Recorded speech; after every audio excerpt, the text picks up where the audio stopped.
Good evening. Good evening. Good evening, and welcome to the Online Wine Tasting Club. And tonight it's a special evening because usually you're stuck with us two. Yep. And very luckily we've got someone who knows about wine tonight, so that's always helpful. So I'm just going to go through the little bits of housekeeping first, just for anyone who might be new, their first tasting, all that kind of good stuff. So we've got 6 wines tonight. We're doing the wines of KWV, the Mentals range, but we have got a little thing called Slido. So if you want to jump in with us and go to the link, you can go to towtc.co.uk/taste. You can do the QR code. Have you got it? It's coming. Yeah, is it? Yep. It's coming. How? No, I can't do that. But, where? What? Why? What's going on? What? Captions. That's it. Taste along. There we are. So, yes, you can go to that /taste and or type it in on Slido, and you will get to pop your tasting notes into the pile to let us know what we're going. So it is not very often that we do one winery from one place with one site, and we were really lucky. So Izele, who will let her do the introduction herself when we get a little bit later on, was over in the UK a few months ago, and our lovely friends at North South Wines brought her along for us to taste the wines. We need to do a South African tasting, so maybe there's something here that we could do, and we tasted then we the liked wines. them all. So we liked thought, all the wines. Let's do I say the lot. Let's do 6 of the lot. Let's do 6 of the lot. It's an absolutely brilliant range. Some absolutely phenomenal wines. So I think I'm going to introduce Izele to talk through a little bit of KWV, a little bit of the mentors, who she is, and the reasons behind these great wines. But let's get the first wine we're going to be tasting. Number 1 is the Chenin Blanc. So let's get the Chenin Blanc in the glass, and I'm going to hand over to Izele. Lovely to have you. Well, thank you. It's fantastic. It's 9 p.m. in South Africa. I just told the guys that we have our Heritage Day today, so it's a public holiday, and we all had a barbecue today. So it's exciting to be on the show tonight, and what a privilege it is talking about wine. Firstly, so I'm Izele. I've been at the KWV I stopped counting at 15 years, but I'm now 15, almost going on 16 years at KWV. I was actually a tennis player. I played for South Africa tennis, went to America on a scholarship, went to play in the US, and then I got an injury and came back to South Africa and didn't know what I wanted to study. But luckily for me, my father was a viticulturist, so I grew up in the vineyards, and I grew up in the town where KWV is situated in Paarl. So I did my internship at KWV. And KWV is one of the biggest wineries in South Africa, or well-known brands in South Africa. We've been around for more than 100 years, and we produce about 16 million liters of wine. It's quite a lot. But then in the heart of KWV, you get this small little boutique cellar that we named the Mentor Cellar. And that is the wines that we're going to showcase tonight. And it's all about innovation, experimentation, making mistakes. I always say all the wines you're going to taste tonight is mistakes that I've made over the past 15 years. So it's really about pushing the boundaries and just getting the best of the best and the quality of the grapes into the bottle. For me, winemaking is minimalistic. I don't want to tamper with nature. So I want to get what we have in the vineyard. I want to get into the bottle. So, like I mentioned, I've been at KWV for 15 years, traveled the world and experimenting and tasting. I just got back from Germany. I was a judge at Bundesweine in Germany now for my 4th time. And just understanding world wines for me is incredible. And if you don't like the wine, don't worry, I still have about 20 to 25 years of practice left. So please be honest and tell me what you think about the wine. I want this to be very informative and just ask questions. You've got the opportunity now. That's fantastic. And you studied at Stellenbosch, which obviously is the heart of South African winelands and where the university is, where so many people are done. What were the kind of things that you really sort of focused on? Like, did you have any things that really excited you about winemaking, or was it more on the viticultural side? So I actually, when you study to become a winemaker, you can actually, we've got a 4-year degree that you do, and you actually viticulture, you do soil science, you do winemaking, you can become a brandy maker, you become a gin maker. So it captures everything in your 4 years. So it is, I found it really interesting, soil science and understanding the vineyards, but then also the wines, the grapes, what you have in the vineyards. It triggered me, and then when you study, you actually don't understand anything. I actually recommended to the university that we should, when the first year students arrive at the university, they should come and work for a year, do their practical for a year to understand what's going on. Because I think I must go back to the university now again. There's so much more. Because when you're a student, you don't actually understand anything. And then when you walk into the winery, you just, the light bulbs go on, and suddenly it takes you about 10 years to realize, this is what it means. What is with toxopyrazines? Okay, no, that green pepper flavor. When you first year at university, you don't have a clue what's going on. I think I couldn't agree more. And with my very limited experience in this world, I always got so frustrated at the beginning of my sort of enology courses, where we would be taught a technique. How do you measure like the titratable acidity of something? How do you measure the pH? How do you measure the levels of sugar in it? And we say, well, what do we want? What's the answer? And he goes, there isn't an answer. It depends. What are you working with? What are you trying to make? And it's an incredibly frustrating thing. And there's no substitute for kind of forming your own philosophy about it and finding out what leads to what. And then you find so many different winemakers have completely different takes on this. Like, okay, so what do I do with extracting, tannins from this? What's the best technique to do that? And let's talk. We should talk Chenin Blanc, shouldn't we? Because it is the superstar white of South Africa. It's found its new home from France, and it just shines in South Africa, doesn't it? Definitely. We in South Africa call it actually the workhorse, because if you think about Chenin Blanc, you can produce any style of wine, not just wine. You can produce sherries, you can produce tawnies, fortified wines. We even make brandy from Chenin Blanc, sparkling wines, even Method Cup Classiques. But the style that we aim for is literally we capture what you get in the vineyards. So I think I told you the story when I visited you in harvest time. Winemakers never sleep a lot. They don't, maybe 3 hours a night. And then I went to the vineyards, the Swartland vineyard we have. It's old vine, so it's about 37 years old. And then I walked into the vineyard and I picked a berry and I posted the photo of my hand on Facebook. And one of my friends, he immediately phoned me and he said to me, I know you don't sleep a lot, but can you just make sure you don't post photos of your hands on Facebook? Was it by accident? I said, no, just go and look closely. There's a small little berry on my hand. And then he's told me, okay, now he sees it. So I'm not really that crazy. But it's really, Chenin Blanc is an incredible varietal. There's a whole movement to old vine Chenin. So if you want to classify a wine as old vine, it needs to be the vineyards need to be 35 years and older. So this block is actually, it's about 37 years old. So it's a lot of concentration. It doesn't bear a lot of grapes. We get about 7 tons a hectare, but it's incredible. When you walk in the vineyard and you bite that berry, it's actually what you're tasting in this wine. And talking about pH and acidity, that for me is the baseline of winemaking. That's the most important thing for me. If you get that right, everything is easy.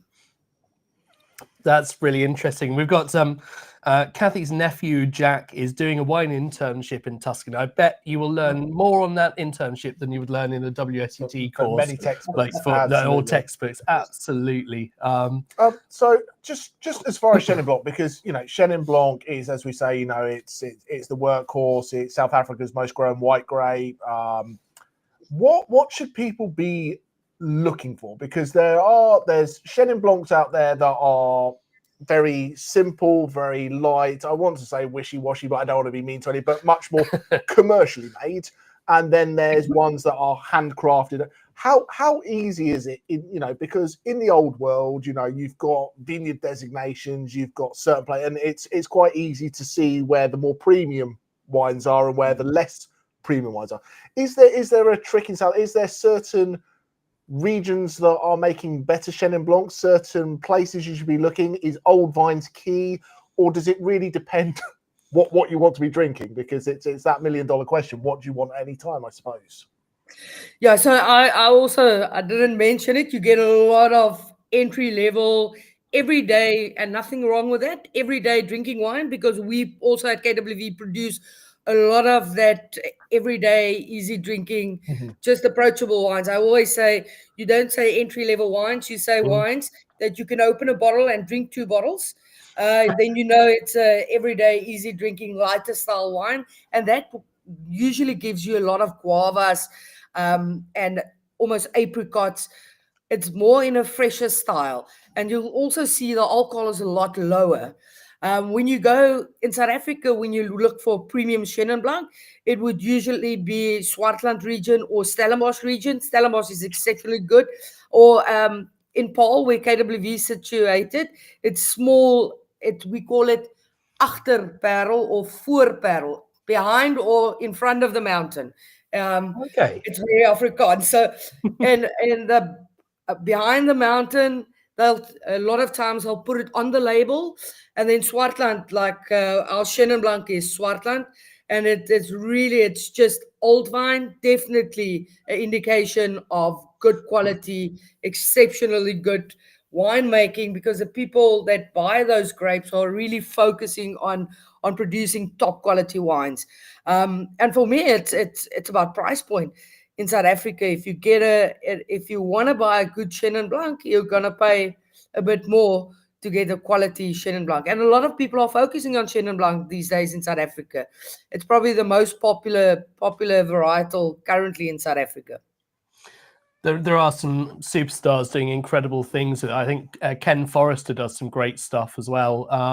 But I love this particular one because it gives you the richness and the quality of the oak, but also it's still got that, the South African fruit bowl, that incredible sort of array of different fruits. And we're seeing that in this thing, from mangoes, apples, pineapples, peach, lemons, apricots, nectarines, but also into that kind of slightly nutty side. That textural feel to it. That it's almost, even though it's a young wine at 2022, it's got this kind of slight what you would think as a tertiary, that almondy, that nutty kind ofness about it, which is absolutely brilliant. And it is a wine that it's approachable and it's very drinkable, but there's also enough in there to have a conversation. It's not all like sometimes you go into old white burgundies and you're like, oh, I've got to have food with this, I've got to have this with it.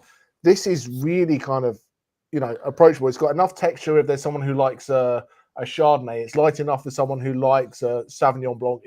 I think it's a really approachable, try something new, put it in the middle of the table for everybody, to keep everybody happy wine. I really think this is. But at the same point, the concentration is just superb. It's really got those concentrated flavors, and I guess that's largely coming from the old vines and that ratio. You were saying they're small berries, so you've got a lot of skin there, where I guess a lot of those sort of more stronger flavors come from. We've got a pairing suggestion here.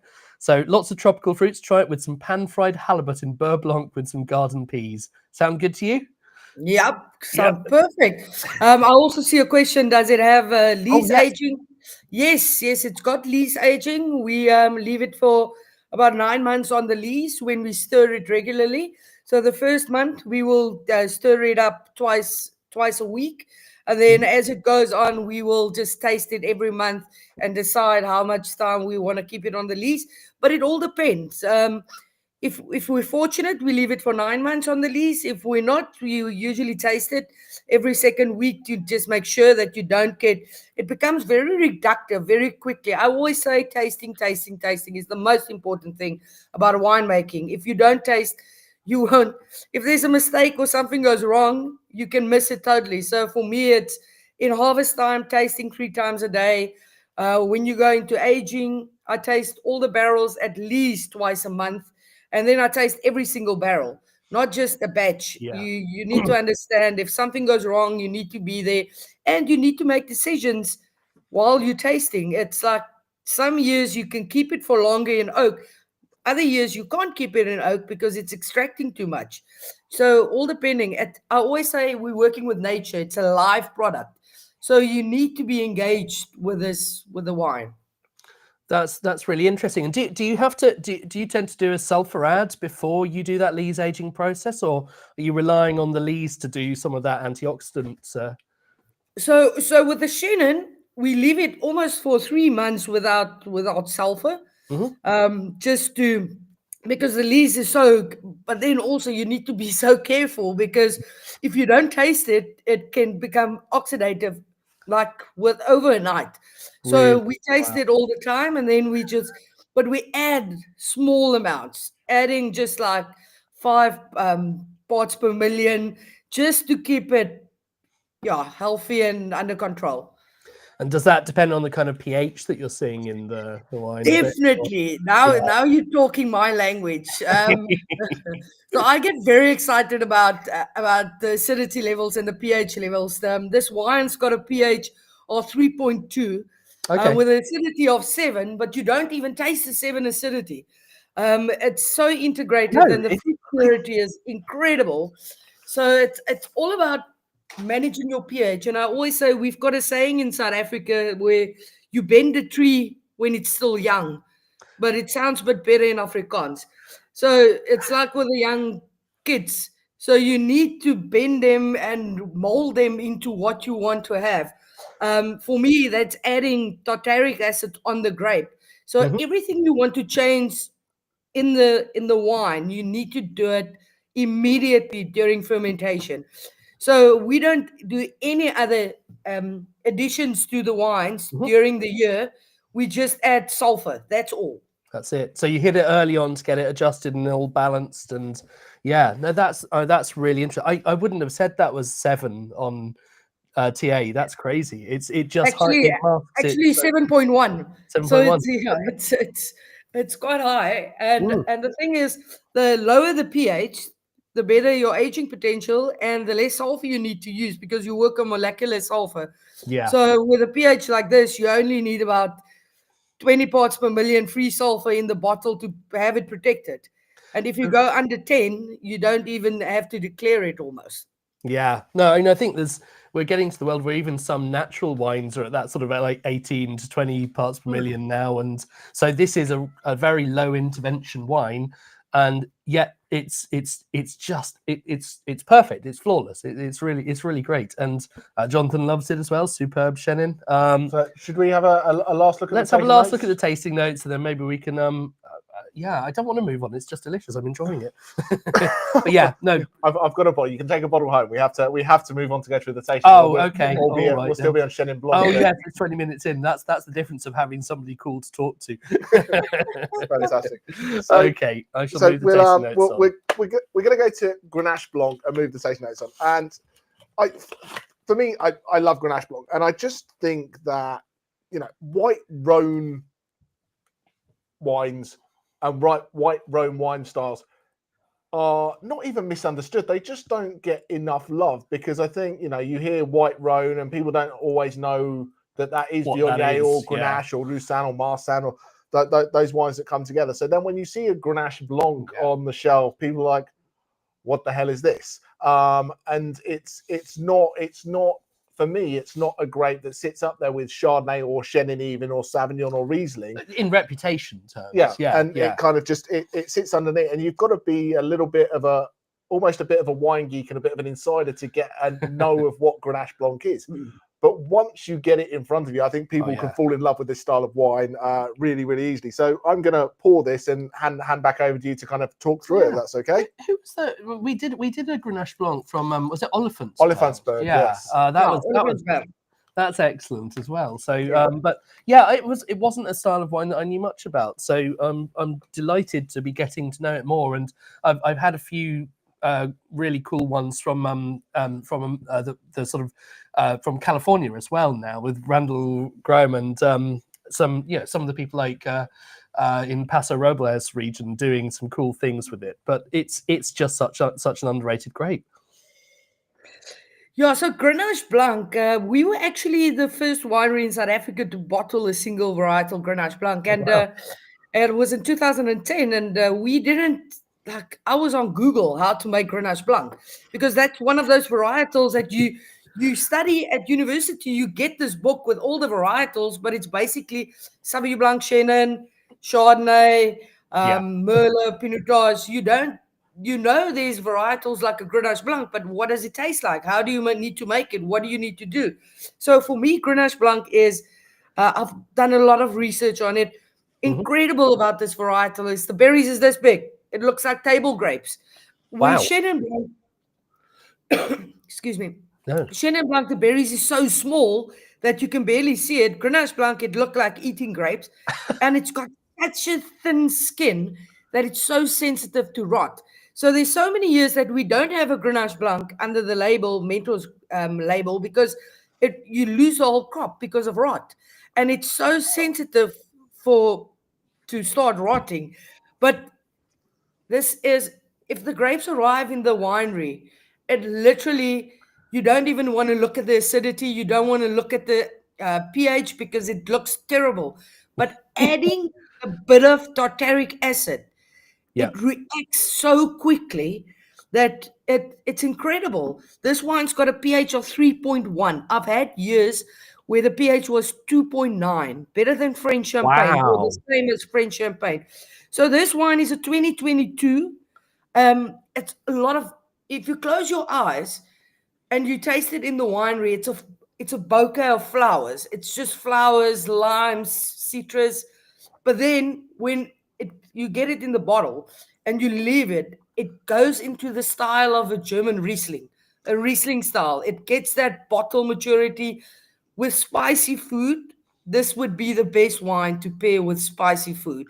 It's incredible. I've opened it 2010 the other day, looking incredible. 2011 even looked 10 times better, and it's still got that green tint. So I always say this is a food wine.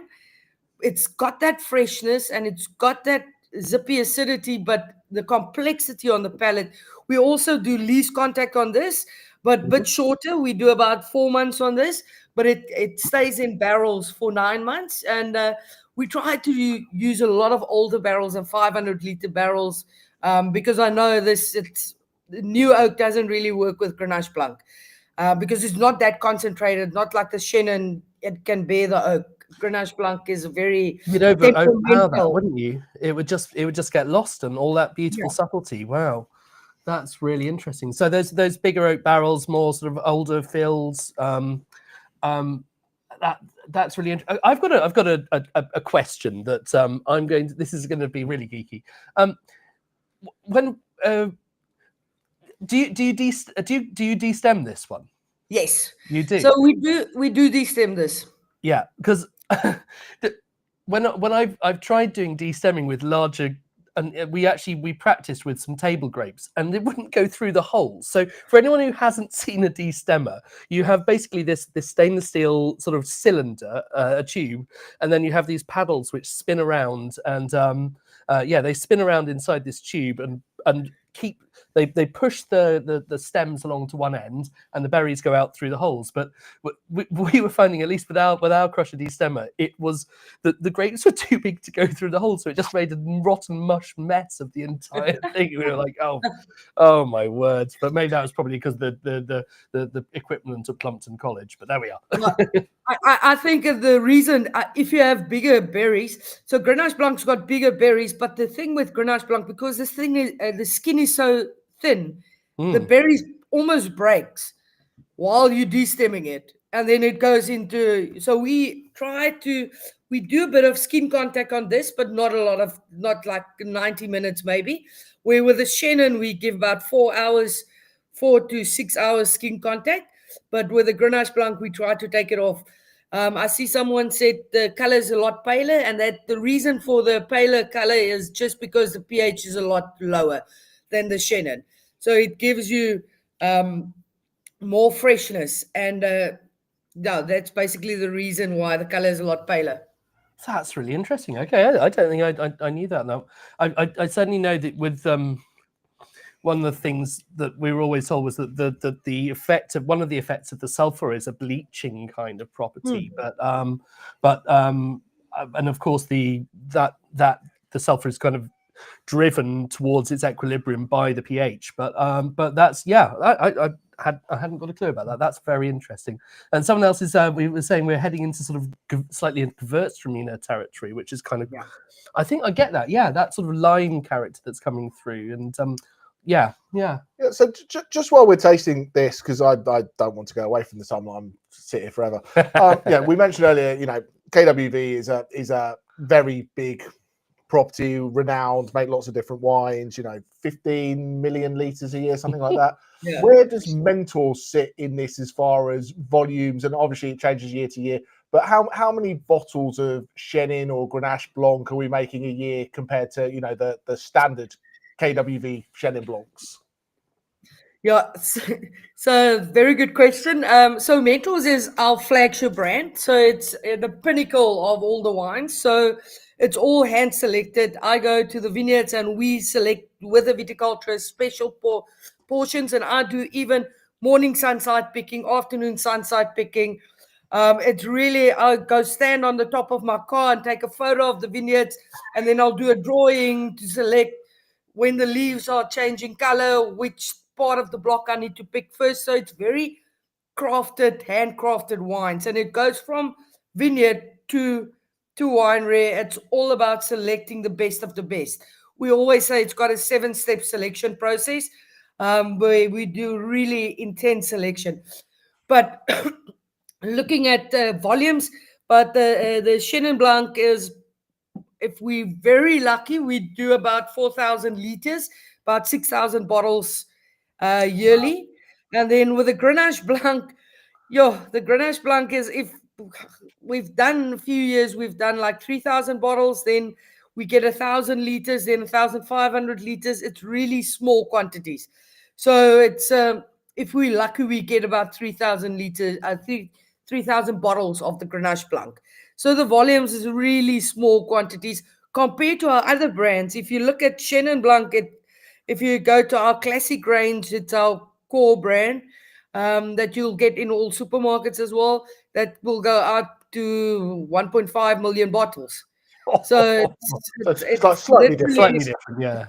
Slightly different. This is proper craft scale winemaking, and I love the fact that you've got that accessible range of wines that everybody can afford, but it enables you to do these cool things. And you can't force the numbers when you're doing that, and I think that's really important. Is that you're being led by the grapes and the source material, rather than going, right, we're going to make 6,000 bottles of this every year, and the quality may vary. So that's. Can we have a quick look at the tasting notes? Yeah, let's pull up the tasting. I'm loving seeing white pepper up there, which again is pushing big white pepper.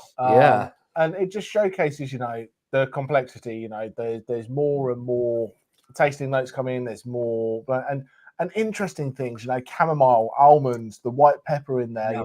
It's more than just the pear, apple, pineapple. There's a lot of stuff in there.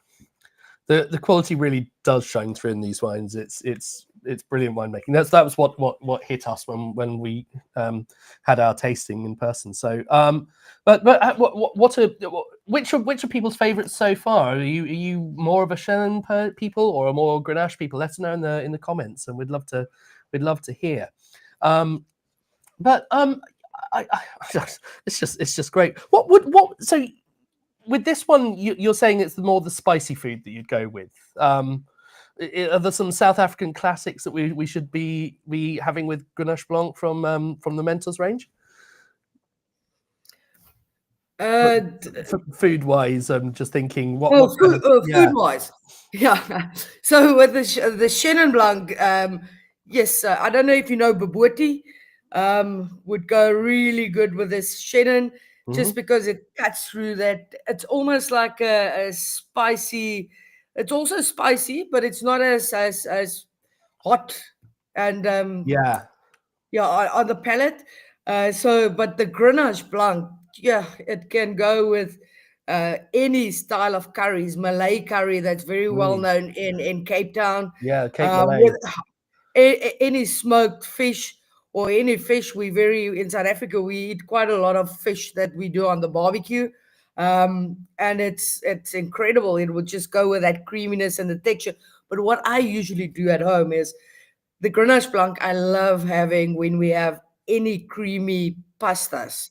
So it's incredible. Even if you go to seafood pastas and you have a bit of clams in, a bit of like calamari and shrimps, this is perfect. It just, the acidity cuts through that creaminess. That sounds spectacular. I have to say, I'm picturing this one dish that we had. We went down to one of the safari resorts, and it was this Quatermain's 1920s style camp out in I was at Shamwari, I think it was Shamwari, and they cooked this creamy game dish which had so much spice and cream, and it was cooked in a big pot on the braai, and we had that, and this would have just I think we had it with red, but this would have just gone so beautifully, and cutting through the creaminess and balancing against the spice would be I want to go back now. Go on, man. All right. Fantastic. So yeah, we've got some great comments though, and actually it's really, really nice to see that, John's loving it enormously. Great fruit and acid balance. We've got a few Chenin fans definitely here, and the Chenin was just so wonderfully just an assault on the senses of gorgeousness. Grenache would normally be more the style of wine, but the Chenin pips it on that one. So lots of cool comments, and thank you very much. Keep them coming. Keep the comments coming. Keep the questions coming. Keep the questions coming. Yeah, if you've got any questions about South Africa. So I mean, I suppose just really quite interesting. What do you see are the kind of the big trends in South African winemaking these days? Like the macro kind of like what's happening in the industry? Because we've had all these years where the price of the rand has been pushing things down and making things difficult, and now we've got, it's one of the most accessible price-wise wines for us in the UK, I think, for the quality. I'm going to pour. Yeah, pour I'm going to pour wine some wine while you talk economics. Yeah, so the trends in South Africa currently is trying to lift the brand South African name a bit higher, get it higher, with showcasing some of the unique vineyards, some of the old vines becoming very popular. Also, there's a lot of boutique wineries, like people doing their own brands nowadays in South Africa, and they call them like the Zoo Biscuits, or it's got all these interesting names from Swartland. And it is promoting brand South Africa quite a lot. A lot of the bigger wineries that produce volume wines everyone is creating like a small little mentor cellar in their wineries, just to do a lot of experimentation, pushing the boundaries, looking at different niche varietals. A lot of people are steering away from your typical traditional varietals. They're trying to go very Grenache, Blanc, Grenache Noir, Pinot Noir style. Cinsault is very popular in South Africa currently. Okay. So there's a lot of things going on, and I think we need more people to travel the world to get the word out there and to taste these wines, because everything's about liquid on lips. If you don't taste the wines, you can't enjoy it, and you can't see the quality of the wines. Yeah, I completely agree. When I first got, do you want to move the tasting notes on? Oh yeah. When I first got into the wine industry, I was in the States, in fact, and a lot of the South African wine that got over was the bigger names, the bulk stuff, that it was worth shipping. And for the first 7 years of my sommelier career, I thought pinotage was the worst thing on the planet, because a good one never left South Africa. It never got over. you know, in the volume, you know, and I think that's one of the grapes. It's, you know, like Pinot Noir is.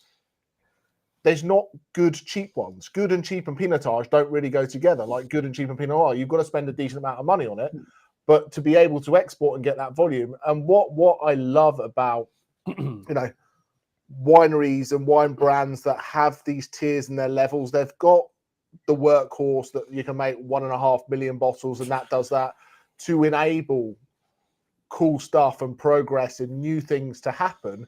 Because, you know, if you know, and correct me if I'm wrong, but to try and do the Mentors projects as an independent project, the prices wouldn't be what the prices are that we're able to sell it at. No, not at all. It wouldn't be a commercially viable project, would it? No.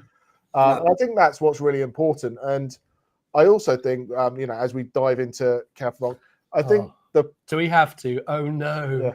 Yeah. I think sometimes the problem with New World versus Old World is people go South African wine, and it's the concept of or Australian wine. When we talk about France, we talk about this one little strip of land here that's got 12 vines on it, and that's really important because it's across the fence from the next one. And I remember I was talking to a winemaker when we did a South African tasting a couple of years ago, and I'm like, oh, Sauvignon Blanc has its sense of place, like the Loire Valley or like Marlborough or like South Africa. And he's like, it depends which place you are. Where in South Africa? I'm like, I'm so sorry. And I was as guilty of that as, you know, the next person, that we've got to realise that New World countries have as much diversity, if not more, because there's more microclimates, there's more coast, there's more inland, there's more this. I don't think I've seen anywhere where there has been more of a diversity of climate in such a with small distance as South Africa. Like, your vineyards cross a vast array of the different terroirs, and I mean, can you describe to the people what it's like to be going from one of the vineyards to the other and see how that climate is different? Yeah, so that's actually the exciting part of creating this brand. It's like I can go out and cherry pick, and like you mentioned just now, it's like when you work for a bigger winery and you've got this grapes availability, that I can take the entry level grapes and play around and do a lot of different things to try and get the best out of it. And everything that works in the cellar, we take to the bigger wineries and say, we need to implement this. For instance, with the Shiraz, I will do 6-7 different experiments, and then I will go to the bigger winery and say, you need to take this grapes and you need to put 30% of whole bunches in the middle of the tank. Your pump overs need to be every 3 hours. You need to have so many stems in it. So we take this also as a small little lab, and then everything that works here, you take to the bigger wineries to improve the quality. And then going to these vineyards, I can stand in one vineyard block, and then I can have 3 to 4 different soil types in one block. And the road direction and morning sunside, afternoon sunside. So Swartland is very hot, and we know Swartland is very well known for Shiraz and for Chenin Blanc. So I go and cherry pick my best Shiraz components and Chenin Blanc components from Swartland. Stellenbosch, very well known for Bordeaux varietals, like you're going to see in our range as well. And what I try to do is I try to go as small as possible. So I know exactly this Cabernet Franc is Salori Sparse. You stand in the vineyard and you look onto the ocean. So it's like literally when I drive in harvest time, I can drive 400 to 500 kilometers from one block to another block. Wow. So it can take you a whole day to drive almost to just get to those blocks. And it's so diverse, and it's just incredible where you get these niche little pockets on top of the mountain. You'll get Shiraz, and then you go to the Karoo and you'll get someone planted Chenin Blanc there. So there's so many different places where you can get, and the quality is just exceptional. And I think we're not going to taste Pinotage, but the most important thing for Pinotage is I think older generation winemakers didn't understand the grape. Remember, Pinotage is only 100 years old. So it's like still in its diapers. There's so much more to learn. And I think what the younger generation of winemakers are realizing is you need to respect the parents of Pinotage, and that's Pinot Noir and Cinsault. So you need to almost treat it in the same way. So I make a totally different style of Pinotage compared to the traditional South African style of Pinotage. Mm-hmm. No, that's really interesting. I'm going to pull up these tasting notes because people have been very busy. Let's talk Cab Franc. Let's talk Cab Franc. Yeah, I mean it's Cab Franc's just it's it's it's a great variety that I think is a lot of people's favourites, and it is it's you've got that freshness coming from like you said, those green pepper kind of flavours that just it's so subtle here, isn't it? I just love this grape. That I think so many people say they want a Cabernet Sauvignon when they actually want a Cabernet Franc. They're like, oh, I like Cabernet Sauvignon, but it's a bit green, it's a bit medicinal. Well, have Cabernet Franc then. It's but for some reason it's just not as sexy on a wine list or to go. I want this.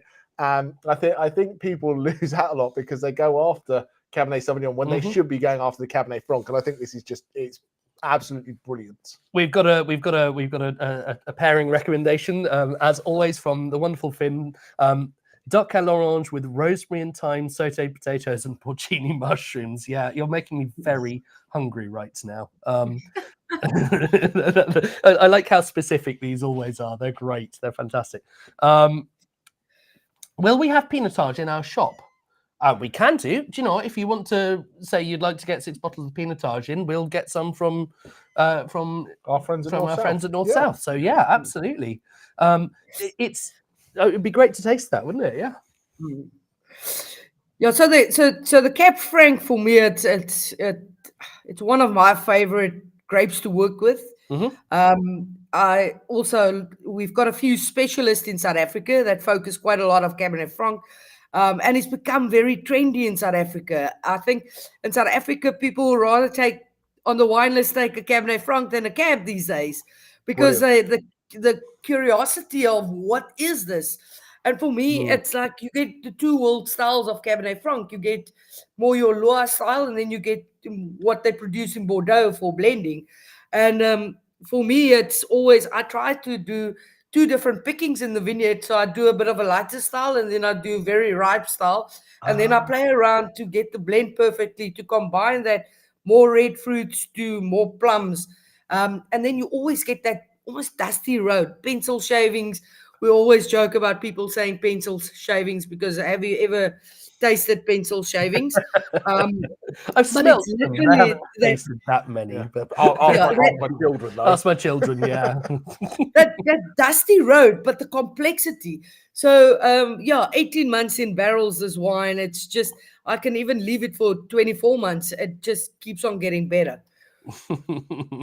It's spectacular. That's so good. It's everything to love about a red wine, isn't it? It's not overpowering, it's fresh, it's bold, and yet it's subtle. Just look at the complexity of these tasting notes. Yeah. And I think Cabernet Franc is, for me, it can be what anybody wants it to be.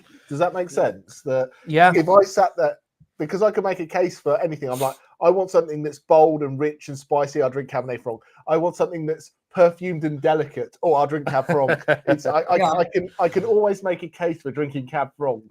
Does that make sense? Yeah, no problem with that. So talk me through when you're bringing this one in. What's the sort of process that you go through with this wine? Like, how just set the picture for us. You've got the grapes coming in your bins, and now let's get going.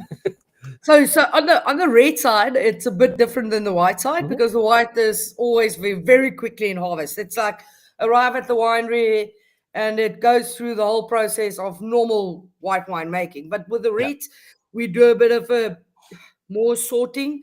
So the grapes will arrive at the winery, about 500 kilo bins, and then we put it in a cool container. I always say that we need to get the grapes adapted to the corporate world. So they have a sleepover at KWV before they get to the tanks. So they have a sleepover the night before we do the crushing. The reason for that is just because we do hand sorting. When the grapes arrive, harvest time in South Africa is up to 45, 50 degrees. So the berries, the skins are soft, and then you lose all the juice and you can't do the sorting. So that's why I just put it in the cool container. So the next morning we will do bunch sorting. So I've got two ladies on the sorting table. It's a vibrating table. So they just take out all the leaves, all the green bunches. So they take out everything. Then it goes through the destemmer. And I want to show you how I usually describe the destemmer. When you put your hands like this, it looks inside of the destemmer. It looks like this. And then it keeps on turning. And then it hits the berries of the stems. And then it goes through, we call it a drum. And then it's got small little holes in it and it falls through. And so then that grapes falls onto a conveyor belt. Then I've got 8 ladies doing sorting. So they take out all the green berries, all the stems, to make sure that only the best of the best gets into the tank. Then it goes up a conveyor onto another conveyor, and then it slides down through a crusher. So I've got a mobile crusher that we move, and I adjust the crusher every morning. I go and sit on my knees next to the tank, and my team always say, "Are you praying for the grapes?" I'm like, "No, I'm just checking if the skin are broken perfectly." So I want the skin to be only broken like halfway through the berry, so you get maximum extraction, and then it goes through the crusher, and then it's into the tank. So then we do about two days cold soaking, all depending on the varietal. But I try to do 2 days cold soaking, and then we start with our pump overs. And it's really, for me, it's like the most important thing is making sure the best berries get into the tank, and then tasting every morning, afternoon, evening, to make sure that you adjust to get the maximum extraction. You quickly spoke about what's the perfect tannin structure, what's the perfect. You'll only know it when you taste it a lot. So if you I always say the wines start talking to you. They'll tell you when I need to come off the skins. So it's very intense. And when I spoke about the sorting, you'll hear that I keep on saying the ladies, there's only girls on the sorting table. Because if you put one guy next to them on the sorting table, they look at the guy and not at the berries. And then they don't do any sorting. So I try to keep them separate in the winery. Oh, that's really interesting. And so you're adjusting the crusher. So you're moving these two rollers, sort of ridged rollers apart that just break the skin gently. So there's a big difference for those who don't know this between crushing and pressing. Crushing, you're just trying to crack the skin of the grape open so that the juice is exposed and the yeast can get in and do its thing. Whereas with pressing, you're trying to squeeze the juice out and all the wine. You were talking about stems. Do you put a little bit of stems into this, having destemmed it, or no, nothing into this one? No. Yeah, green enough already. So Cabernet Franc, the Bordeaux varietals, I usually try to stay away from the stems because it can sometimes you get that green flavors, and with Bordeaux varietals tend to go to that almost herbaceous, and then your stems need to be very ripe when you add it to the tanks. Otherwise you get that unripe flavors that you get. So you really need to be, especially with Cabernet Franc, because it tends to sometimes give you already that greenish characteristic. I personally love it, but a lot of people don't like it. So you need to be very sensitive to what you do. That makes a lot of sense. I've heard a couple of winemakers who were chopping up the stems and putting them into neat alcohol to try to get a sort of an extracted version of what those would taste like. But that's a pretty sort of you can just look at them often and just know, that's not going in. But it must be very varietal dependent as well. So I think this is just stunning. It's lovely. Was brilliant. But we seem to have a lot of very positive notes about this, and also we've got some really lovely comments about the fact this is it's so great to have you on, and a real insight into the behind the scenes process of the wine. So thank you for that. Kathy, who is comparing this to a Cab Franc from Argentina, and she's trying to choose whether she should put out. I think Kathy, go Cab Franc. yeah, definitely pop your Cab Franc out. There is a comment that we apparently said to chill them all. Okay, that is Sorry, we left that over from the Chardonnay tasting. That's a mistake. That's a mistake. So get the reds out the fridge if they're in. My cut and warm paste them up. didn't work very well, so my apologies on that. Both of us proofread that and missed that. So I don't know if Izele, if you know this. This is our 101st tasting, or is it no? Wow. 102nd tasting. Okay, incredible. So some things we tend to ignore the chill wine instructions. Yeah. So I make it officially Petit Verdot o'clock. Oh yes.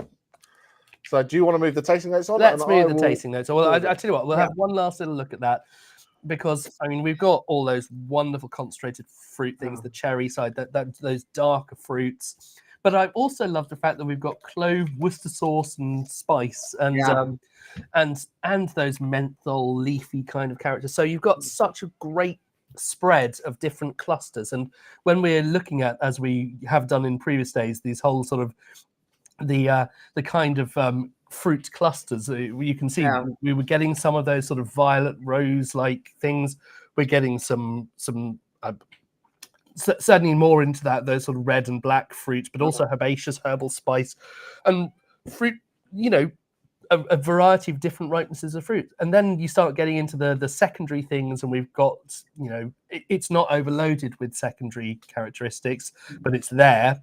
And I think this is a wine that would age as well. I personally feel I think we could go on with this for, you know, a good sort of 10 years and it would still be delicious. So very cool. Okay, so I shall move those notes on, and then we can have Petit Verdot.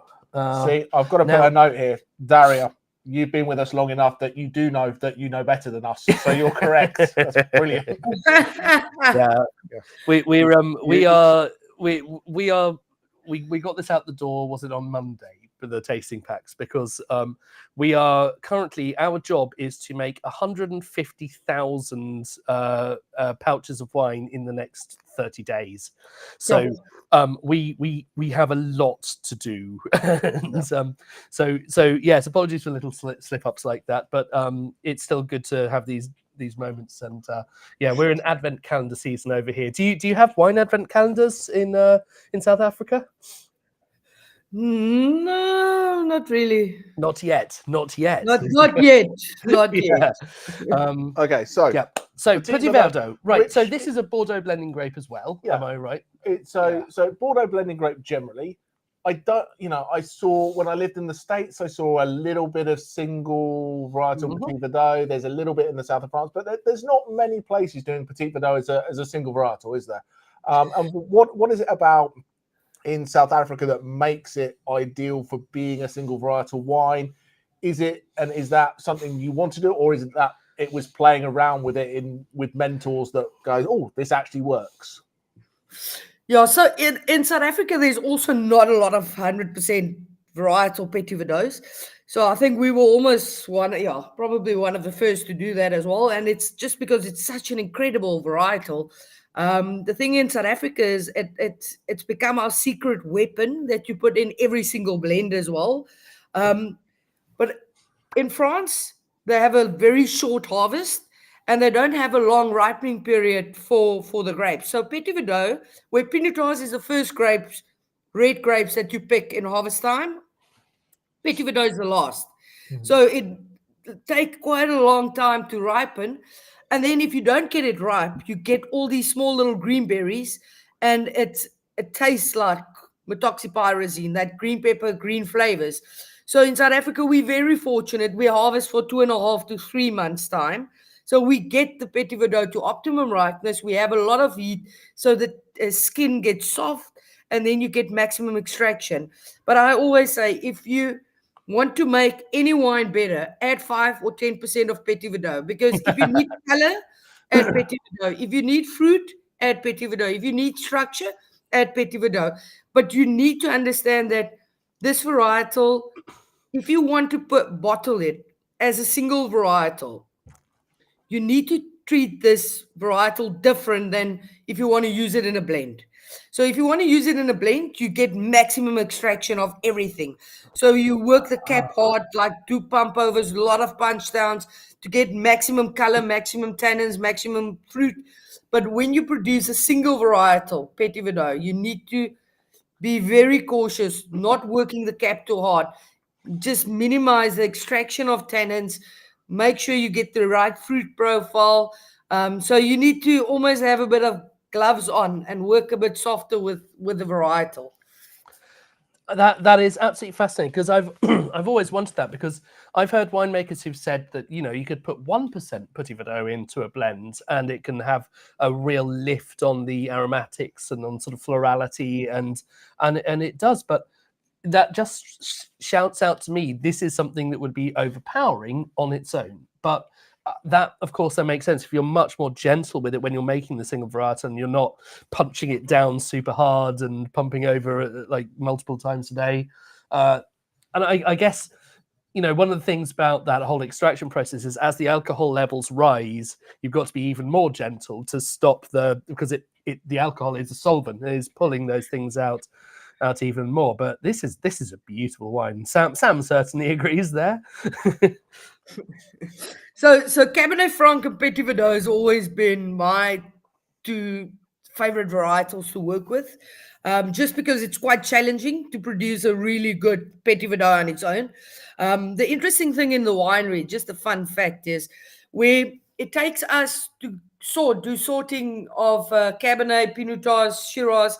It takes us about 15 minutes per 500 kilos. Petit Verdot take 45 minutes to an hour to do the sorting, just because it's got all this small little berries in between the blackberries, and we need to try and get all of that out. Another interesting thing is this year, with the harvest time, I had 2 pigs in the mentor cellar, so I can do about, if I'm lucky, I can do about 50 bins a day, 50 bins. So this year, twice I got 200 bins to do crushing. And then, you know, when you let it stand over and it can only sleep over, it's only paying rent for that long in the cool container. So I just decided on the Saturday evening, I told the team, can you just please do a whole bunches? So you never do a whole bunch with Petit Verdot. So I just added 1 tank full on whole bunches, no destemming, no crushing, natural ferment. What an incredible wine. It's after harvest. I think it was one of my favorite wines of this vintage. And it was actually just because I was so frustrated because I didn't have space and we're going to work through the night. And then sometimes you just need to do what you need to do. And it's got that florals, that carbonation that you get with a whole bunch Shiraz, exactly the same flavors. That's it. That is. So do you hit it with a bit of carbon dioxide as well? So you kind of like, yeah. So like all that full carbonic kind of maceration. Then, well, I mean, this is one of the wonderful things about innovation. Innovation so often comes from just an unfortunate set of events. We wouldn't have done this had we not opened up our little wine shop and 30 days later had to close, or 36 days later had to close it again because of COVID. So, yeah, I think the fact that you can do these things that shouldn't work and then suddenly they do work, it can be that way. And you get winemakers who come up with completely different and opposing and completely incompatible philosophies on how to deal with something, and both of them work brilliantly. So yeah, what an interesting story. And so is that where we've got this wine, is that from the vintage where you've got a bit of that sort of whole bunch in it? No, not yet. No, that's 2025. We'll get to that. That's in 3 years. 3 years time, you'll get that. It's coming. Relax. Yeah. Well, we've got another great little food pairing combination here. So concentrated, well integrated tannins. I completely agree. So let's have some dry cooked short ribs with short rib. Yeah. Especially on Friday today, we had a bit of short ribs. Did you? So excellent. Fantastic. That is great. No, keep the comments coming. This is fantastic. Let's pop those tasting notes up so we can have a look. I'm gonna have a little proper drink of this one. I think it's just brilliant. It's a cool style. It's something that is, you can't say relatively unique because you can't be relatively unique. It's something that is a style of its own. And I like it that you can't say it's kind of like this. It's kind of like that. It's its very own style of wine. Yeah. It's usually with most wines you go, if you like this, you'll probably like this. This hasn't got that one step away. It's its own. It's very much its own thing. It's its own beast, which is brilliant. Which is the whole point of being able to have a tasting like this, to go, you can taste it. Yeah. This would be very, very hard for me to describe to someone who doesn't have the glass to go, this is you like this because of. You've just got to pick it up and get into the glass. Yeah. It's brilliant. Really interesting. So the grapes for this is also 100% from Stellenbosch, but it's 2 vineyard blocks on one farm. So the one was planted in 1997 and the other one in 2014. And those 2 blocks is literally 10 meters from each other and totally different styles. So it's so incredible. It's just, and that's what I said. You can get this floral style. A lot of journalists in South Africa call Petit Verdot, like you also mentioned, Pretty Verdot, because it can be so attractive on the nose if you get it right. Yeah, yeah. So when you're mid harvest in the mentals range, how many different lots have you got fermenting at one time? 10, 14, 21, 25 tanks. 25 at one time. And it's small tanks. So it's, I always say, I'm not, I look a lot taller when I'm sitting, but I'm not that tall. I'm quite short. So they selected the right winemaker because I can stand on my toes and look into the tanks. So it's really, literally, it's very small tanks. So my biggest tank that I have is 7 tons. And then it goes down to 1 ton tanks. And then the storage tanks are 600 liters. The biggest is 7,000 liters. But I maybe fill the 7,000 liter once a year because the volumes is literally, and I do about 90 different lots. In harvest time. So it's just a question of managing those tanks and managing all of the different bits of it. It's a proper juggling act, isn't it? Yes, it's like playing Tetris, finding a hole to put some grapes in. Sometimes I think my bathtub would be filled up with grapes if it was closer to the winery. But no, it's just bringing out that, and every single tank is so different. So you can't just say that you bring in grapes, put it in 4 different tanks, and you're going to treat everything the same. It is incredible how if one tank's cooling aren't working properly, you will need to change or adjust your winemaking. So it's really interesting. Or I add different yeast, I do natural ferment. I even take bunches in the vineyard, put it in a plastic bag, hang it in the vineyard, let it start fermenting on itself, on its own, and then I bring it into the winery and then I add it into the tank. So you get that proper natural ferment from the vineyards. And it's the good stuff doing the work, not the bad stuff. So yes, definitely. No, that's really cool. I'm just acutely aware of the time, so we've got half an hour. We're actually on target, aren't we? We're not too bad. We're all right. We're doing all right, but it's just so much fun chatting with you. We can move on. Should we move on to wine number 5? What's wine number 5? So the interesting question was there was a previous question that I completely ignored, because the question was, are all the mental wines single variety? Good. And the answer is no. Because we're about to go on to the August. See how I've got that segue, answering the questions, doing that. So we're going to move on to. I've just remembered tasting this from the wine last called time. The Orchestra. Yeah, this is rather good. So I'm going to get this, and I will move the tasting notes on. I will get this in the glass, and then I'm going to be quiet as you introduce and talk about the blend and all the good stuff in it. I think just quickly, just on that last wine. I think what was really interesting was that the Petit Verdot was, but you could see there was less complexity in the tasting notes than the previous wine, the Cab Franc, but the intensity was just, it really does just sort of hit you, and it's so wonderfully different and delicious. So I think it tells you that we always award points when we're judging wines for complexity and length and everything. It doesn't have to have necessarily that same complexity to be as equally interesting a wine. And so that's why I've always got these slight problems with these sort of the WSET style analysis of things, because it can lead you in a very sort of analytical way towards a kind of results which doesn't actually reflect the holistic picture of picking up this glass of wine and going wow kind of thing. So anyway, we Kathy has a blank page and no wine number 5. I hope you've got the actual wine number 5, but you don't have the details of wine number 5 on your sheet. That would probably be our printer going wrong. It's a blind tasting, Kathy. Blind tasting. So you need to tell us everything, what the percentages of the different varieties are. So Orchestra, we actually have two blends in the Mentos range, in the standard range. The one is Shiraz driven and the other one is Cab driven. So the Orchestra is the one that we're going to taste tonight, the 2020 vintage. It is literally, the name is, all the different instruments doesn't always make the best sound on its own.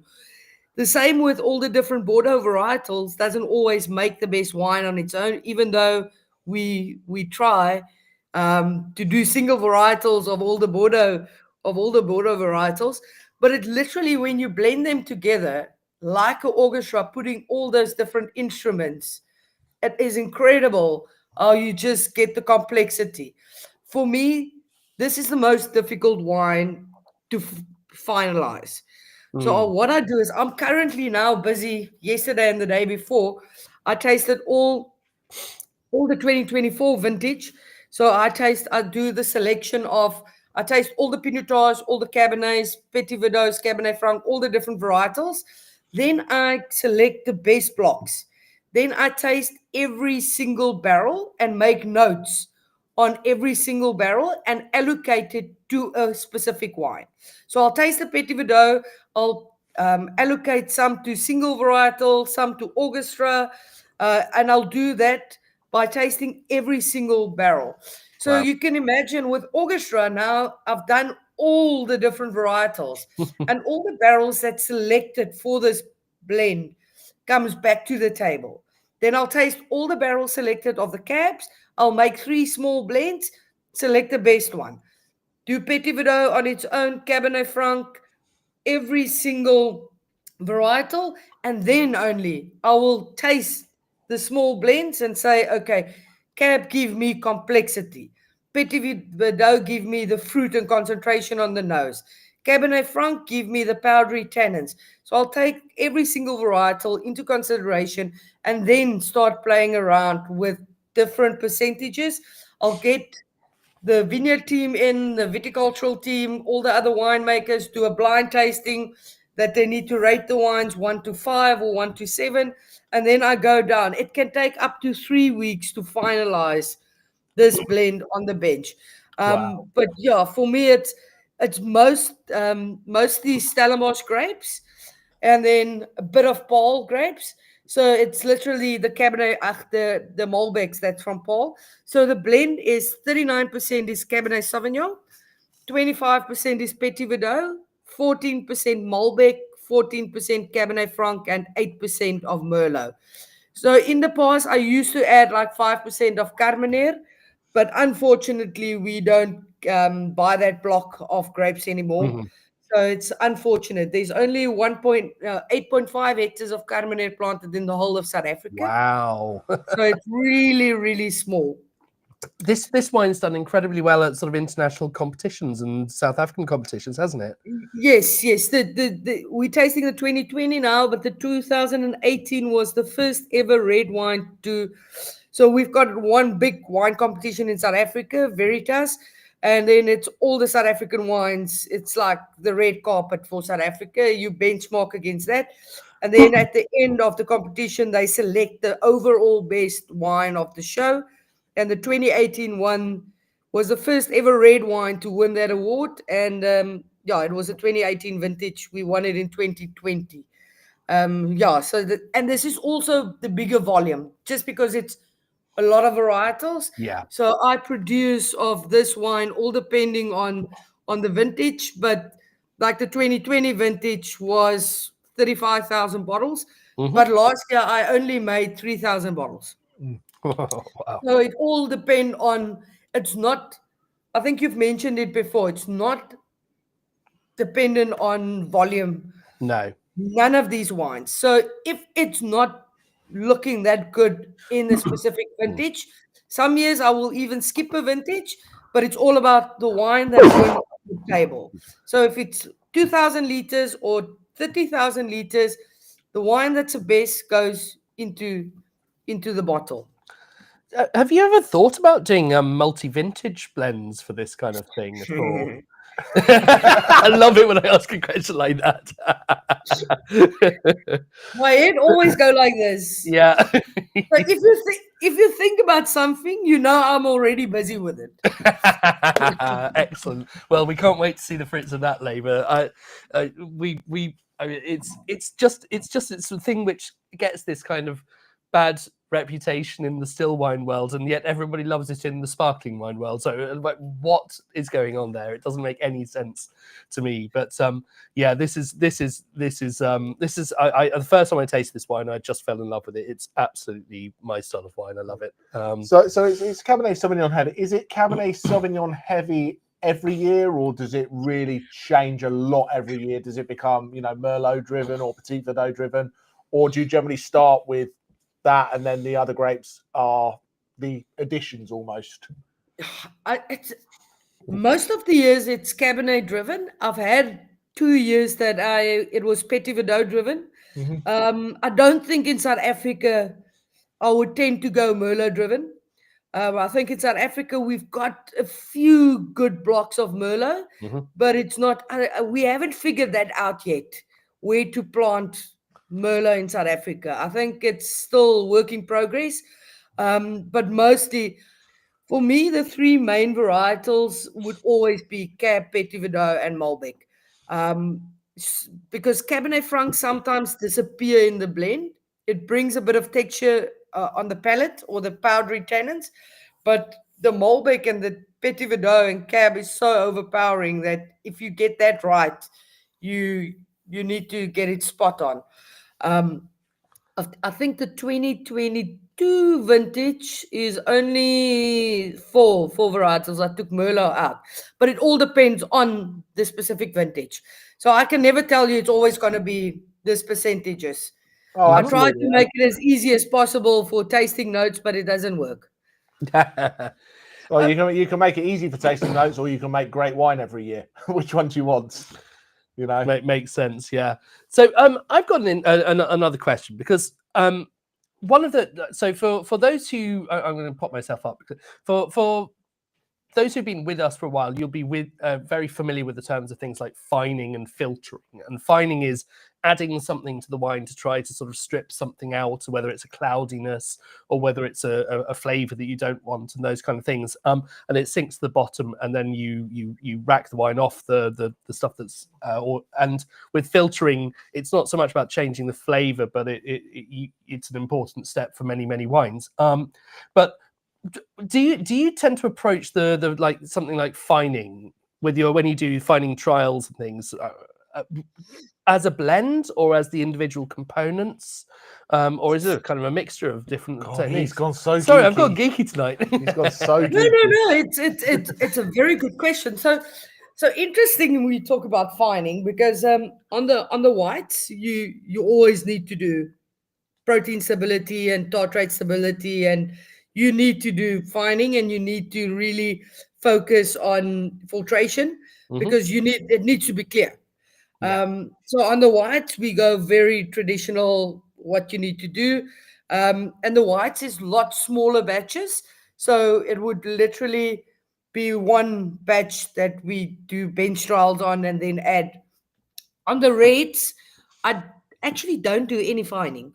I do like literally one filtration of, I do the blending, and then I do one filtration 2 weeks prior to bottling, but literally like a 8 to 10 micron. We always say it's just a fly catcher if there's something in. So literally, I don't want to take out any of the flavors, for me, if a red wine give a bit of sediment, it shows you it's really good quality. You don't want tartrates lying in the bottom of the bottle. But red wine, usually it's, when I take it out of barrel, it's protein stable, color stable, it's tartrate stable. I don't do anything. So for me, it's literally on the red side is minimalistic. I almost touch the wine in the first time, in harvest time. After that 3 months, it sleeps. It goes through malolactic fermentation in the barrels. Then I take it out of the barrels, put it immediately back, and then it sleeps till November. Then I do another racking just to get it more, so I can make sure the sulfur is in all the barrels, and then it sleeps for a year. So I try not to do too much That's really interesting. It makes an awful lot of sense. Obviously, you don't, like, unless you're looking for a natural wine, you don't want to get a cloudy white wine or rosé wine. But with the reds, it's. I mean, I know my lecturers always would tell me about, like, filtering is trying to catch a golf ball with a tunnel. You know, you're not catching the flavor, but you do lose some of the texture and some of those sort of. And for anyone who's ever tried to filter a wine through a super small tight filter that hasn't had that kind of fining process done to it, your filter blocks in seconds. And like we had in our winery, we squirted half of our production across the room as we've but that's really interesting. Just get any of the kind of bits and pieces out of it with a really coarse filter and let the rest be nature. I think that's a fantastic approach to things. Thank you. That's really interesting to know. On the reds, you also lose a lot of color. So you really lose a lot of color if you do very fine filtration. I only do a sheet filtration. I don't use cross flow or any other bulk filtrations, anything. So I just use like sheet filtration, and I also use a special sheet that you can clean it again and reuse it. So it's and it's only the Mentors wines going through that sheet. So and at KWV we've got a whole production, a bottling line, 9 bottling lines. So we've got a whole production team. But the Mentors wine, I do the bottling by mobile bottling that we bring into the winery, and I manage from the grape into the bottle. So I will taste the wine prior to going into the bottling line, make sure, taste the corks, taste everything, make sure everything is right. Fantastic. Now that's really cool. And we've got some amazing tasting notes on this one. All the fruit at once has been very popular. But those tertiary leather, tobacco, also some interesting things like aniseed, which I don't think I've picked that up, but that's definitely is there, isn't it? And I really believe, and I think that the comment was in there earlier, like the name Orchestra is exactly what it is. It's such a fitting name for the style of wine and how all the pieces come together, and it's absolutely a master class in winemaking and blending. Yeah, no, absolutely. We are truly being spoiled here, Izele. This is great stuff. So I fear that it's probably time for us to go on to the last wine. But now this is a slightly more very cool. It's interesting because we've gone from relatively small production to limited edition. We've got a limited edition Tempranillo. And I'll say right now, for those who get excited, it is that limited edition that I believe we have 12 bottles. And I saw Dave last week at our awards. There isn't any more. There's no more. So we have got the last 12 bottles, I believe. Yes. So if you like this... sorry, there's not huge amounts of it. But it is the joy of being able to do this. So we'll hand back over as you need the tasting notes on. And where does limited edition sit in the Mentors range, and the reason behind it, rather than it just being one of the core wines? So, in 2017, 2018, the marketing team came to me and they said, can't we do something special? And I was like, tell me what you want. I've got everything. I got like excited like a small little child that just got a new suite. And I said, what do you want? What do we put in the bottle? What they said to me, it's your playground. You decide what you want to put in the bottle. Every single year, it's going to be something different, or it needs to be got a unique story. So the first year we always do only 1,000 bottles or 1,000 liters. So you'll get 1,000 bottles or 1,300 bottles on the label. So it literally is. So I go out and look at varietals and see, yes, like the first limited edition was a Carmenere. Bottle So 84. only 1,000 bottles that we made. Then the second one was a Petit Shiraz from Izele vineyards on the mountaintop. The third one was a spearmint Malbec. And then I did minty Malbec. It's a block where it's a eucalyptus trees around it, and you get that spearmint, and it's so unique. It's not always the best wine, but it's got a unique story, and it's interesting and it's educational. So a lot of the focus for me in the Mentors range is also educating people and get people excited about other varietals, other wines, because not a lot of people get the opportunity to taste a Carmenere from South Africa. A lot of people never tasted a Carmenere. Or a Then I Tempranillo. did a Nebbiolo. A Nebbiolo in the Barolo style. So it was 3 years in barrel, 2 years in bottle. And then I launched it 5 years later. So it was quite interesting and it was quite a surprise. And then we did the Tempranillo. So it is literally, it's a big block. And then I get a small little portion that they farm different to the rest of the block. So what I've always received this varietal. I've always used it in my Shiraz-based blend, but this specific year, it just looked incredible.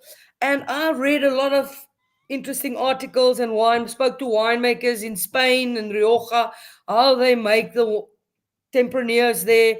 So I actually tried to make it in that style, but with a South African flavor profile. So I actually just played around, and then eventually the wine looked quite okay. And then the marketing team was like, put this in the bottle. We want this. So it's always, the limited edition is always, it's unique. It's something different. It will always have a different story. And it's a wine that I think there might be 5 Tempranillos, if 5 Tempranillos in South Africa. So there's not a lot. There's only 100 hectares planted of Tempranillo planted in the whole of South Africa, and it's there's not a lot, and it's incredible how this little block, that the portion of the block that I get it's incredible, with a lot of intensity, and I used 50% is new American oak. And then 20% new French, and then 30% is second fill barrels. So really fruit complexity, a lot of concentration. But yeah, it's experimental. I'm always scared if a wine sells out really quickly, because then they want more of that specific wine. Our marketing exec actually came to me last week. She said to me, can't we do 3 limited editions in a year? I'm like, then it's not going to be limited. They get greedy, don't they? This works, let's do more. So it's interesting. So what we do with this limited editions, we literally sit and then we allocate it to countries. So the UK get this amount of cases. Belgium takes quite a lot of it. So Belgium, UK, UAE takes quite a lot. And then Canada. And then the rest we sell in South Africa. Oh, really? That's very interesting. Okay, gosh, I hadn't thought about Canada being an export market, but yeah, no, that makes sense. Well, I mean, this is just phenomenal. It's just so good. We have some very, I don't know if you've seen, we have some very complimentary episodes. I don't know what this says about our selection of wines. Our general tastings. Every wine has been top quality and super to drink. No, we would love to do more. So I think there's a note on there saying wine no pinotage. I'm like, because we can only put 6 wines in the pack. Like, we could sit and and I think that's every time we do a tasting, we work with people. It's like, you know, it's hard enough to do South Africa. You know, it's tough to do South Africa. We can't do mentors in 6 wines, let alone South Africa in 6 wines, let alone.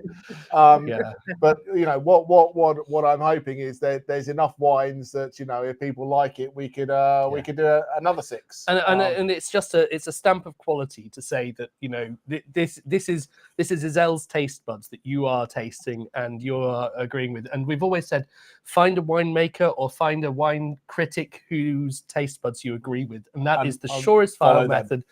Follow them. You're probably not going to go wrong because, you know. So I've got a thought. Like, I don't want to jump ahead of anything, but while everyone's sipping and enjoying this Tempranillo because it's brilliant, should we go to the quiz while people have a sip through that, and then they can think about any final questions from Izele while they enjoy the Tempranillo? Yeah, so that Izele doesn't have to sit through our silly quiz too much. Okay, all right. I shall move on to the quiz. So minute to join. Minute to join. Once again, grab your phone, go to the TOWTC.co.uk. I'm also going to share something that we don't usually share. Oh, okay. So prices, we're not going to put the prices up yet. But what I'd like it to let you know is wine 1, 2, 3, 4, and 5 are all exactly the same price. If that gives you any bearing on when you vote for one. Like, obviously, the limited edition wine, as you expect, is a little bit more expensive. Yep. But it's not, one's 4 quid, one's 40 quid. So you can take them as pure quality for your pure favourite. To say, which do I like? Not even based on numbers. So I thought that was an interesting. I think that's a very interesting thing. There's great wines, and it's not one's better because it's 4 quid more expensive or 2 quid less or things like that. So, and it's great. We've got a good group of people here to join live the quiz. What's really fascinating is we still have probably another like 100 or 200 or so people who will be tasting along after this, and I think they've really missed out on the live one. So join us live next time because we've got got larger letterboxes. Yeah. Should we just send parcels? We'll send a suitcase. A suitcase. Okay. Why not? We'll be very, very drunk. I think most people have been here before, but if you haven't, we have got a quiz. It's multiple choice. You get points for getting it right. You get points for being fast. Points fast for being and fast. Correct. Yes. So you need to have the most right, and then the fastest person wins. If you win, you get to nominate a friend or family member or someone who's not been on the tasting before to get a free pack for our tasting next month, which is wines to Slovakia. Yes, it's going to be very, very cool. Really cool stuff. Really, someone wants a Slido code. Slido code. So it is 349652. Let me just full screen that. 349652. Point at the QR code and you'll get there. So yes, there we go. I might just leave this with us hidden in the bottom corner. There we are. That's better. Right. Okay. We'll just give 10 seconds because Paul's waiting for a Slido code. Paul's waiting for a Slido code. And also what we've learned is that there is a delay between the thing clicking on and the sound getting through. So yes. Okay. So what does that mean I need to do first? I mean, we need to say get ready and then wait and then click go. Okay. So ready. Okay. Paul's in. So ready. And let's go. So KWV, what does KWV stand for? Is it? I thought, are you going to read this all out? No, actually, I'm not going to because I'm just going to make an utter arse of myself. But I like Cool Wines and Vineyards. Cool Wines and Vineyards, yeah, definitely that one. Yeah. By the way, Izele, you don't get to play. You know the answers. my problem is if I put a question in, I've got the answer wrong, I'm going to be in big trouble, aren't I? Very much so indeed. So the most popular answer is the second one down. The second one down, cooperative. So it is the correct answer. Correct. Bravo. And Paul is in the lead. He was quick on first one out. Look at that. Quick on the draw there. So there's seconds in it. Okay, so we're ready for question number 2. So in what year was KWV founded? Now, we can give you a slight clue, which is that it was no clues. No clues. Okay, we'll tell you when after the thing. It's multiple choice. Yeah. And it's in the booklet. It's also in the booklet, is it? Is the factoid in the booklet as well? Yes. The factoid. And I mentioned how old we are. Yes, that's true. That's a very good point. Yes. So what this proves is no one listens to us. And yet, yeah. So we have 83% of people saying 1918, and that is the correct answer. Bravo. So Paul remains in the lead. But not far behind. Not far behind. We've got a few people. So quick on the draw still. So I'm going to go on to the next question now. And click. So what is the name of the famous coastal cooling wind of South Africa? Is it We didn't talk the about that, did Mistral? Is it the Cape Doctor, the Sirocco, or the Tramontane? I didn't put in this. We didn't. I didn't put in lay windy like I did for the French one. No. But well, we shall see what people say. We have covered it in previous South African tastings, so it's a bonus for being their own learning. It's okay. Yeah, true. The Cape Doctor is in the lead, and I can't do that. What's going on? Click. Correct answer. It is the Cape Doctor. So, Kathy has jumped into the lead now, but tied on time with Virginie. Tied on time, so it's alphabetical. Excellent. So, ready for the next question? I like to give everyone. I like to give everyone a freebie. You know what I mean? It's. I'm not even going to say it. This is a problem. If this isn't 100%, we're not going to do another tasting. It's all over. It's all over. It's just embarrassing for everybody. Okay, we will go quickly through this one. And yay, 100%. Fantastic. Is that our first 100% answer? It's probably the first 100% answer, if ever, certainly in a long while. Okay. And Kathy remains in the lead. So the next question. The Mentors range was established in which year? So you've got to be listening carefully, and there are probably some people on Google as well ready at this moment, or asking ChatGPT. Yeah. Other AIs are available. Yeah. Alexa. No, because it'll go on over there. Stabilized. Oh, what's happened there? Right. Okay. So 44% said 2006. They are correct. Bravo. And Chris is now in the lead with the leaks. Kathy just got one wrong. Super quick, but yep. Okay. So the next question. Which ocean has the biggest influence on South Africa's coastal vineyards? I'm hoping this is basic geography. Yes. He says. I doubt it's the Pacific, personally, but I could be wrong. Well, your answer, you need to make your answer. I could be wrong. Specific. I don't know. Why are you answering anyway? Why am I answering? I shouldn't answer anything. Well, because I haven't seen the questions for starters, as said. Safest that way. Lots of people saying the Atlantic. It's correct. Bravo. Oh, Harry into the lead. It's fantastic. It's all mixed up this time. Okay, so question number 7 coming up now. Someone's got to catch him up because Harry won last month, I think. So someone's got to catch him. Now, which grape variety is often called Steen in, I probably pronounced that wrong, in South Africa? Is it Chenin? Is it Sauvignon? Is it Grenache Blanc? Or is it Riesling? No cheating there again, Izele. Izele, are you Googling this one or do you know it? Yes, I'm struggling with this one. It is Chenin Blanc, correct. Fantastic. So Daria jumps into the lead. It really is all over the place. This is great. Anyone's game. Okay, next question. So, hey, I'm just trying to be friendly. He's being very friendly tonight. That's very good. Okay, so which of these is apparently a Spanish variety? Is it Toro? Is it? You can just be. I'll shut up. Okay, just enjoy your Spanish variety wine. I'm going to enjoy my unnamed variety. Okay, wait a second. However, before we go to the final question, if you follow us on social media, you'll have a clue. Oh. So is this by any chance nothing to do with South Africa? We've got a one non-South African question. Okay, all right. But let's find out who's in the lead first. Daria's in the lead. It's all. So you got to be quick on the draw here, and I think you might have a clue. But the next question coming up now. Now, in this week's news, the English wine estate, Rothley Wine Estate, has had a massive, terrible lower yield on its Rondo. Yeah. Rondo is a red variety that you do need to fine hard. You need to fine all of the flavour out of it because it tastes horrible. Sorry, did I say that? Did I say that? Did I say that? Was it locusts, badgers, birds, or tourists? 72% say badgers. Do they know it's badgers, or do they spend too much time with us? Because the correct answer is, in fact, it's badgers. Just for a thought. Yeah, badgers.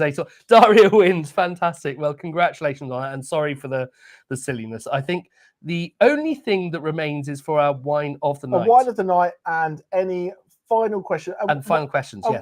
While we put wine of the night up, I'm just going to go back to Izele and go. I know it's Mentors is brilliant and constantly changing and innovative, but are there some things that we can look forward to that you can share with us that we can expect to see from Mentors in the next vintage or two? No, you'll have to wait. There we are. I can't. You can't kiss and tell, eh? You need to keep quiet. I won't tell anyone apart from anyone who's on YouTube watching. I think there's a lot of interesting things happening, and it's a process, a 4-year, 5-year project going on to put wine in the bottle. So it's really exciting. There's a lot of things happening. There's a lot of interesting varietals. Even taking the basic varietals like Petit Verdot and giving it a different twist. Yeah. The same with Pinotage. It really is. There's so many things going on. The next limited edition is already in the bottle. For next year, I can't tell you what that is because you'll have to wait till next year, May. And then the next one after that will go into bottle in a month's time. So there's still interesting things happening. I'm even looking at bringing out a little small, even 1,000-liter orchestra blend from one farm.